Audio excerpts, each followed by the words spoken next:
سهله ومباراه صعبه، ولذلك كله بيسعى. يا سلام يا رزاق، سبق هيلعب بالعرض، طالع له جعفر، هوبا جول جول يا جعفر.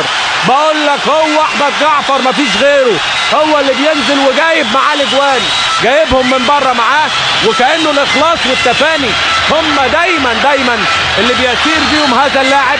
يبدا ماشي، ينزل بديل ماشي، وفرحه هستيريه في المدرجات. اول كره رزاق اتحرك وخد رضا جمعه اللي ما زلت بقول مش فت بنسبه 100%، وجعفر يطير من الوضع طائرا. يا سلام عليك يا رزاق يا احمد يا جعفر، ويسجل الهدف الاول لنادي الزمالك من اول جمله تتنقل حلوه ويستغلوا فيها السرعه.